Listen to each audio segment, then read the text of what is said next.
이사야서 강의 21번째 시간 시작하겠습니다.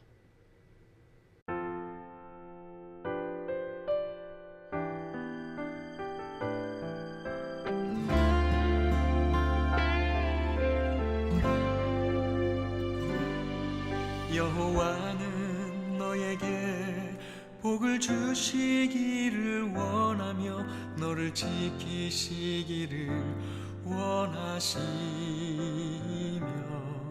여호와는 그 얼굴을 너를 향하여 드사 은혜와 평강 주시기 원하노라.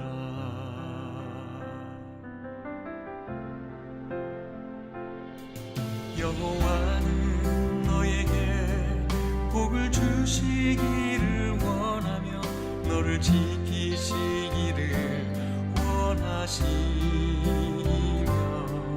여호와는 그 얼굴을 너를 향하여 드사 은혜와 평강 주시기 원하노라. 너를 보배롭고 존귀하게 여기시는 하나님이 내 삶 속에서 이 약속을 신실하게 이루시리. 땅에 기름진 것으로 하늘에 신령한 것으로 너를 복주시고 지키실 하나님이 너의 영혼 잘 되도록 은혜 베푸시며 평강으로 인도하시리.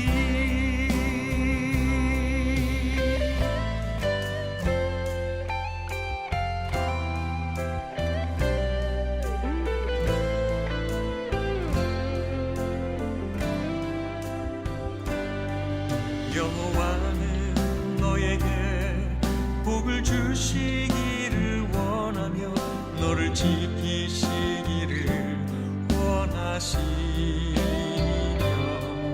여호와는 그 얼굴을 너를 향하여 드사 은혜와 평강 주시기 원하노라. 너를 보배롭고 존귀하게 여기시는 하나님이 내 삶 속에서 이 약속을 신실하게 이루시리. 땅에 기름진 것으로 하늘에 신령한 것으로 너를 복주시고 지키실 하나님이 너의 영혼 잘 되도록 은혜 베푸시며 평강으로 인도하시리. 땅에 기름진 것으로 하늘에 신령한 것으로 너를 복주시고 지키실 하나님이 너의 영혼 잘 되도록 은혜 베푸시며 평강으로 인도하시리. 평강으로 인도하시리. 평강으로 인도하시리.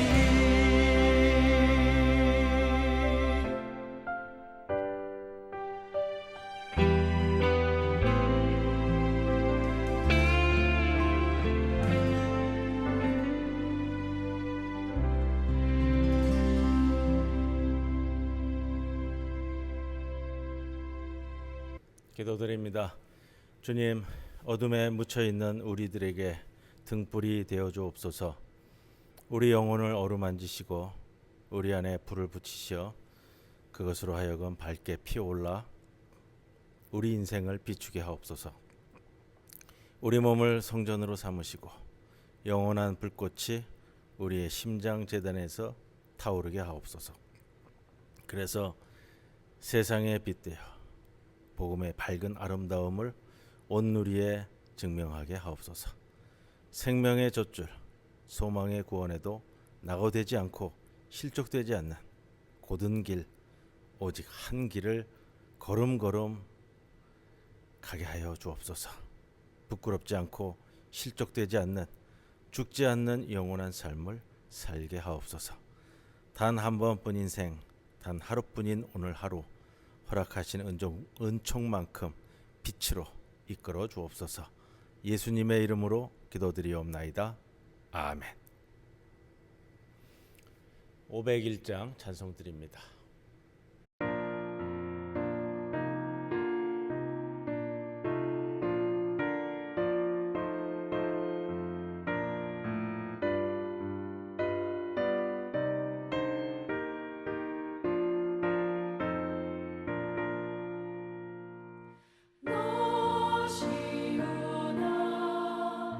이 소식 전하라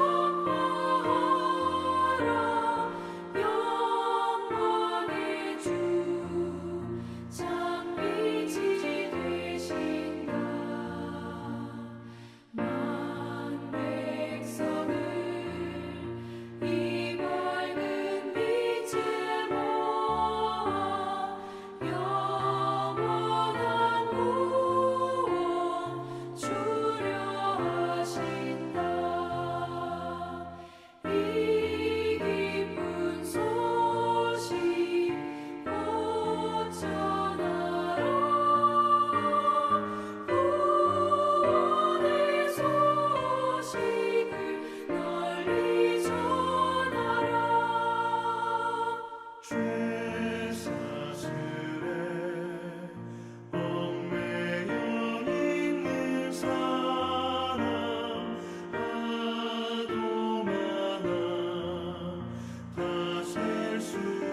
이사야서 오늘 31장입니다. 1절에서 9절까지 말씀 봉독하고 함께 말씀 상고하도록 하겠습니다. 도움을 구하러 애굽으로 내려가는 자들은 화 있을진저 그들은 말을 의지하며 병거의 많음과 마병의 심히 강함을 의지하고 이스라엘의 거룩하신 이를 앙모하지 아니하며 여호와를 구하지 아니하나니 여호와께서도 지혜로우신즉 재앙을 내리실 것이라. 그의 말씀들을 변하게 하지 아니하시고 일어나사 악행하는 자들의 집을 치시며 행악을 돕는 자들을 치시리니 애굽은 사람이요 신이 아니며 그들의 말들은 육체요 영이 아니라 여호와께서 그의 손을 펴시면 돕는 자도 넘어지며 도움을 받는 자도 엎드려져서 다 함께 멸망하리라. 여호와께서 이같이 내게 이르시되 큰 사자나 젊은 사자가 자기의 먹이를 움키고 으르렁거릴 때에 그것을 치려고 여러 목자를 불러왔다 할지라도 그것이 그들의 소리로 말미암아 놀라지 아니할 것이요 그들의 떠듬으로 말미암아 굴복하지 아니할 것이라. 이와 같이 나 만군의 여호와가 강림하여 시온산과 그 언덕에서 싸울 것이라. 새가 날개치며 그 새끼를 보호함 같이 나 만군의 여호와가 예루살렘을 보호할 것이라. 그것을 호위하며 건지며 뛰어넘어 구원하리라 하셨느니라. 이스라엘 자손들아 너희는 심히 거역하던 자에게로 돌아오라. 너희가 자기 손으로 만들어 범죄한 은 우상 금 우상을 그날에는 각 사람이 던져 버릴 것이며 아수르는 칼에 엎드려질 것이나 사람의 칼로 말미암음이 아니겠고 칼에 삼켜질 것이나 사람의 칼로 말미암음이 아닐 것이며 그는 칼 앞에서 도망할 것이요 그의 장정들은 복역하는 자가 될 것이라. 그의 반석은 두려움으로 말미암아 물러가겠고 그의 고관들은 기치로 말미암아 놀라리라. 이는 여호와의 말씀이라. 여호와의 불은 시온에 있고 여호와의 풀무는 예루살렘에 있느니라. 이사야서 31장의 말씀 21번째 시간 함께합니다.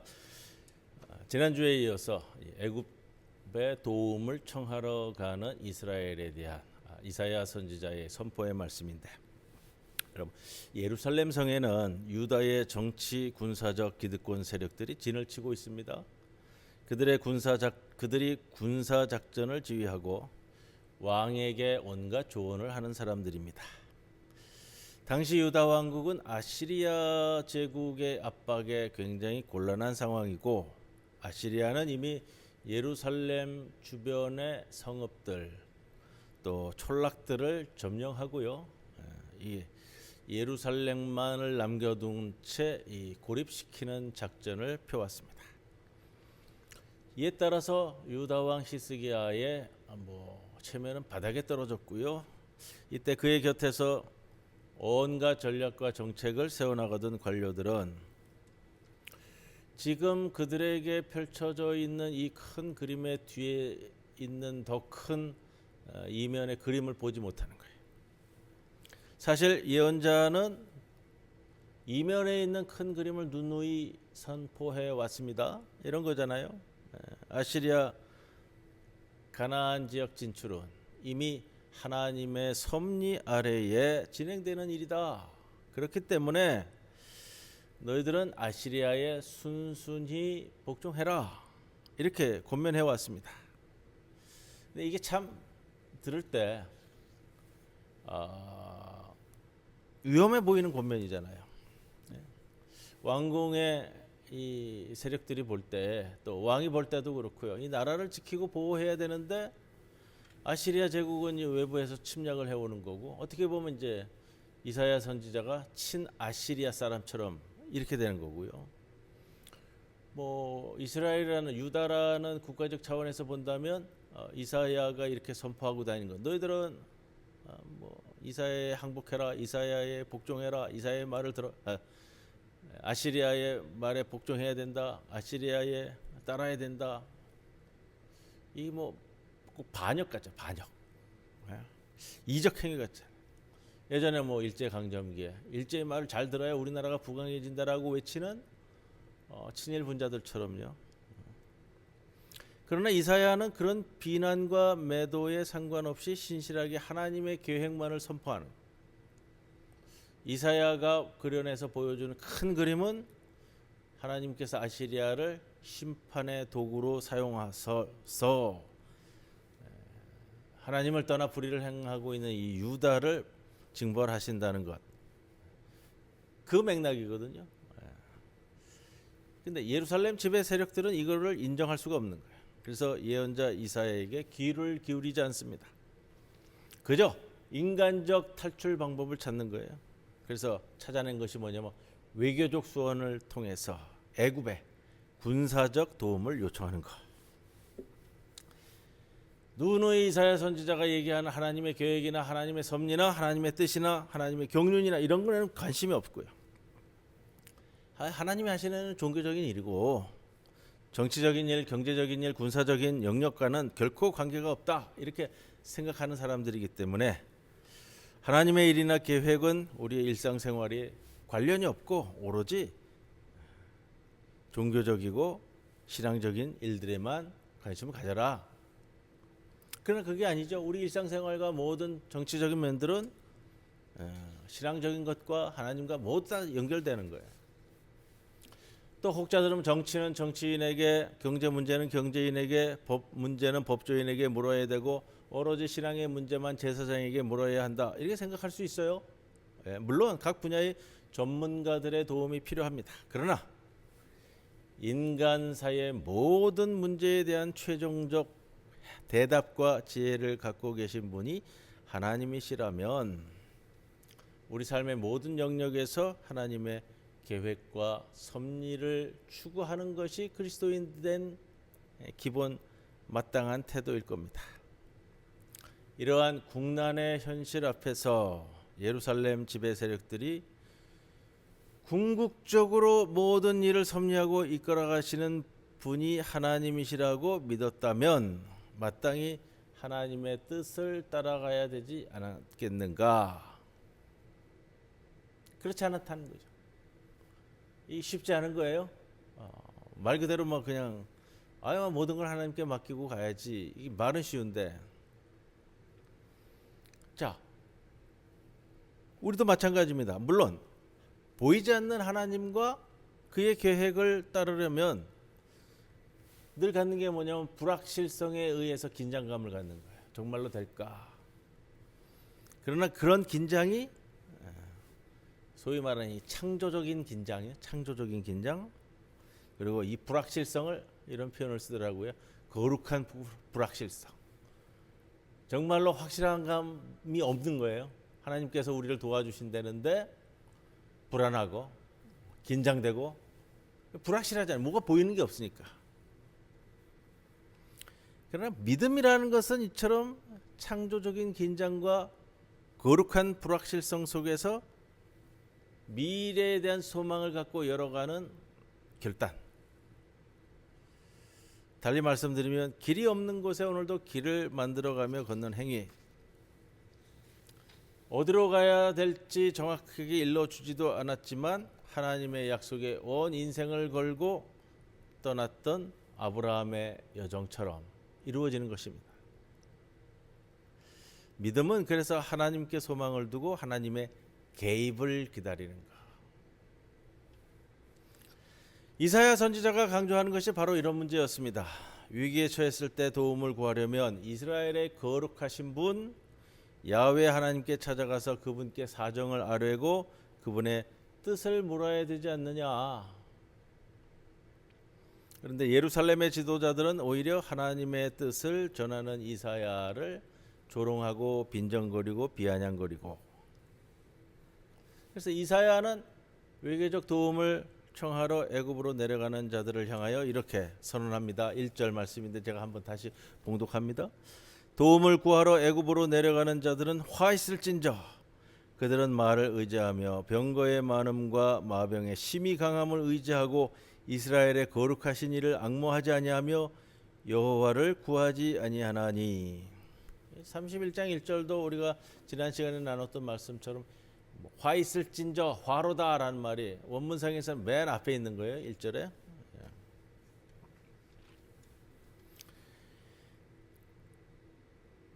여기서 도움을 청하러 애굽으로 내려간다라는 말을 조금 말씀드리려고 그래요. 물론 북쪽에 위치한 유다에서 남쪽에 있는 애굽으로 내려간다라는 표현이 뭐 자연스러운 표현이긴 한데 그 뒤에 가지고 있는 은유적인 또 표현이 있어요. 성경에서 이 출애굽 때에 이스라엘 백성을 가리켜서 애굽에서 올라왔다 이렇게 표현하거든요. 애굽에서 올라왔다. 이게 이제 뭐 지리적으로도 올라왔다라고 표현을 하고요. 우리말에도 표현할 때 지역을 얘기할 때는 항상 이 수도가 중심이 되기 때문에 지방에서 서울로 올라간다라는 것이고 수도에서 지방으로 내려간다라는 표현을 쓰는 것이 이제 이 자연스러운 표현인데 여기서의 내려간다 올라간다라는 것은 음부와 같은 구덩이와 같은 이 출애굽 때에 애굽에서 음부와 같은 웅덩이와 같은 애굽에서 구원을 받아 건져 올라가는 것 이렇게 표현하거든요. 자, 근데 밝은 세상인 이 가나안에 있는 이들이 하나님의 약속 가운데 있는 이스라엘 땅에 있는 이들이 그 옛날 착취와 압제의 장소인 애굽으로 다시 내려가는 것은 하나님의 구원 역사를 거꾸로 돌리는 어리석은 행동이다라는 거예요. 그래서 이스라엘 사람들이 이 이스라엘의 거룩하신 분에 대해서는 전혀 생각지 않는다는 거예요. 기도를 드리기는커녕 하나님을 쳐다보지도 않고 앙모하지도 않는다 이 뜻인데, 그러나 우리는 하나님께서 마음만 먹으시면 언제라도 우리의 은밀한 생각과 계획 속으로 들어올 수 있는 지혜자이심을 기억해야 합니다. 구약시대 이스라엘 백성들은 이방 민족과 끊임없이 전쟁을 치러야만 했습니다. 이스라엘 군대는 전쟁에 나가기 전에 먼저 제사장이 집례하는 의식에 참여했습니다. 왜? 이 전쟁이 거룩한 전쟁이기 때문에. 그 의식에서 이스라엘 백성들은 항상 말하는 표현이 있었어요. 전쟁은 야훼께 속했다. 우리는 이 전쟁에 야훼께 속한 전쟁이기 때문에 칼과 창의 숫자를 믿지 않는다. 이렇게 외쳤습니다. 그리고 전쟁터로 향했습니다. 그러나 전선에 나서는 순간 그들이 외쳤던 이 신앙 고백이 좀 말뿐인 구호에 따를 수밖에 없다라는 걸 보게 되는데, 적국을 바라볼 때의 그 막강한 군사력과 무기들, 칼과 창과 군말을 보며 놀라 자빠지는 거죠. 조금 전만 해도 자신만만하게 외쳤던 이 전쟁은 야훼께 속해 있습니다. 우리는 칼과 창의 숫자를 믿지 않습니다. 라는 것이 이제 물거품이 되는 거예요. 이게 바로 우리 신앙생활 가운데, 우리 삶의 가운데 종종 일어나는 일이 아니겠어요? 주일 아침마다 예배를 시작하면서 신앙 고백을 합니다. 전능하사 천지를 만드신 그 하나님 아버지를 내가 믿사오며, 이 세상을 창조하신 그 하나님, 창조주 하나님을 믿는다고 고백하는데, 이제 예배를 마치고 일상으로 돌아왔을 때 치열한 삶의 전쟁터라고 할 수 있는 직장이나 학교나 뭐 병실이나 뭐 내 거래인과 만나는 장소나 기울어져가는 인간관계 속이든 시험장이든 모든 상황에서 창조주 하나님을 믿고 내가 이 삶의 전쟁터에 나가느냐, 아니면 내가 준비한 학연, 지연, 돈, 지식, 명예 이거를 믿고 나가느냐. 그럴 때마다 되돌려야 하는 것은 내가 하나님의 보호심보다 더 믿고 의지하는 강한 것은 없다.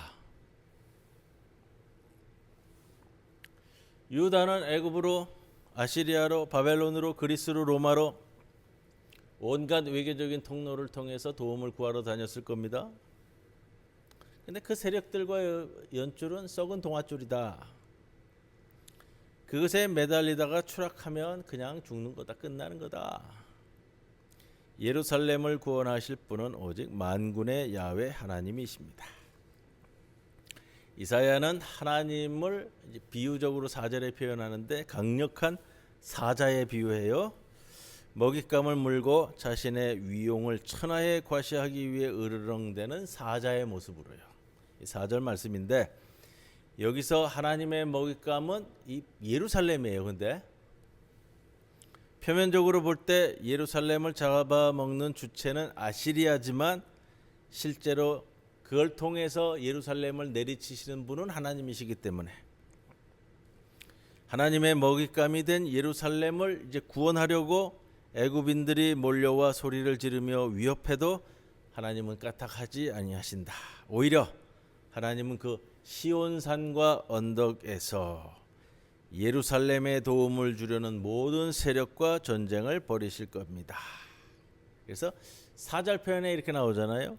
하나님은 강림하여 시온산과 그 언덕에서 싸울 것이다. 언덕에서 싸울 것이다 라는 것이 두 가지로 해석될 것 같아요. 언덕에서 이 언덕을 대항하여 싸운다라는 것 하나, 또 언덕에 서서 싸운다. 방향이 조금 다른 것 같아요. 그래서 언덕에 대항하여 싸운다는 것은 하나님께서 이 시온산을 대적자들에게 점령당한 적지로 보고 총력을 기울여 그것을 탈환하신다라는 뜻이 되고요. 반면에 언덕에 서서 싸운다라는 것은 사자 하나님이 자기 백성을 움켜잡고 누구도 빼앗아가거나 해를 입히지 못하도록 보호하실 뿐 아니라 시온산과 그 언덕들을 공략 중인 아시리아와 전쟁을 치르기 위해 이 시온산에 강림하신다라는 뜻이 되겠습니다. 예루살렘은 사자와 같은 하나님의 먹잇감 심판의 대상인 동시에 또 하나님의 보호와 구원의 대상임은 변함이 없습니다. 즉 이 이미지는 심판을 통한 구원, 심판이 임하지만 심판을 통한 구원을 나타내는 겁니다. 이처럼 이 말씀은 위협과 심판에서 위로와 희망으로 전환하는 그 지점이 되는 겁니다. 그런데 이사야는 5절에서 전혀 다른 차원의 구원을 노래합니다. 돌연한 위로와 신속한 구원이 엿보이는 거예요. 우리에게 용기를 주시는 희망과 힘을 주는 멋진 구절인데 새를 비유해서 표현합니다. 새가 날개치며 그 새끼를 보호함같이 나 만군의 여호와가 예루살렘을 보호할 것이다. 막아주고 구원하고 보호하고 구출할 것이다. 사자에 대한 비유 이미지와는 달리 이 새에 대한 이미지는 하나님께서 매우 신속하게 전격적으로 예루살렘을 구원하신다는 사실을 보여줍니다. 참으로 기이한 일, 예측 불가능한 위대한 구원의 행동이 나타난다는 거예요. 누구도 짐작하지 못한 하늘의 계획이 이제 드러날 것이다. 구원받을 만한 조치를 너희들이 해서가 아니라 예를 들어서 뭐 회개와 같은 그것에 선행하는 하나님의 전격적인 구원이 시행된다. 그래서 이사야 2장 말씀을 나눌 때도 22절에 이사야서에서 자주 인용되는 구절입니다만 너희는 인생을 의지하지 말라. 그 호흡이 코에 있나니 어디 샘할 가치나 있겠는가. 그래서 사람의 계획이나 전략적인 계산에 감동하는 사람은 어리석은 자고 야훼께 피하는 자가 진짜 행복한 사람이다. 이것을 좀 고지 들어라 라는 이사야의 말씀. 오늘 31장의 말씀을 이렇게 마치도록 하겠습니다. 찬송가 504장 함께 찬송드립니다.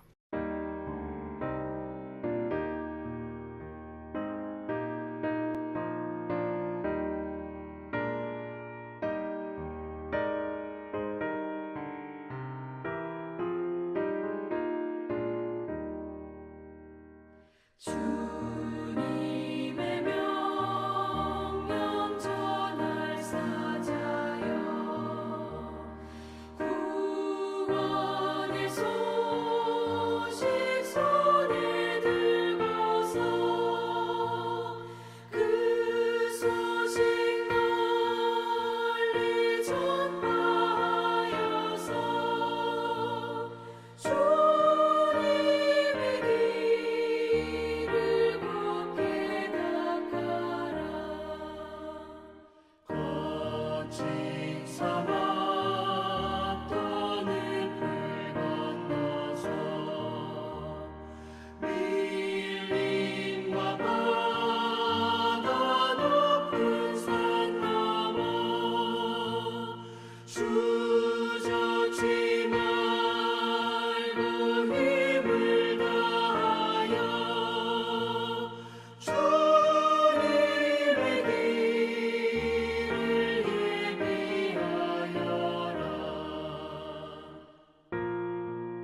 주님 가르쳐 주신 기도 함께 드리겠습니다. 하늘에 계신 우리 아버지여, 이름이 거룩히 여김을 받으시오며 나라가 임하시오며 뜻이 하늘에서 이루어진 것 같이 땅에서도 이루어지이다. 오늘 우리에게 일용할 양식을 주시옵고 우리가 우리에게 죄 지은 자를 사하여 준 것 같이 우리 죄를 사하여 주시옵고 우리를 시험에 들게 하지 마시옵고 다만 악에서 구하시옵소서. 나라와 권세와 영광이 아버지께 영원히 있사옵나이다. 아멘.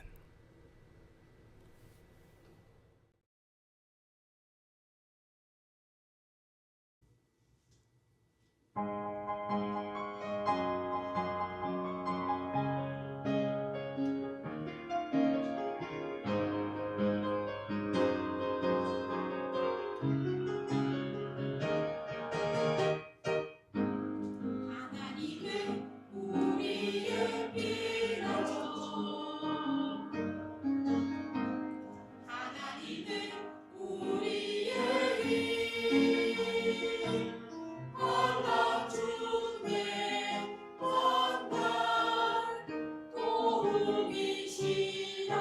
주는 큰 도움이시라. 하나님은 우리의 빛나죠. 하나님은 우리의 힘. 한날 중에 한날 도움이시라. 주는 큰 도움이시라.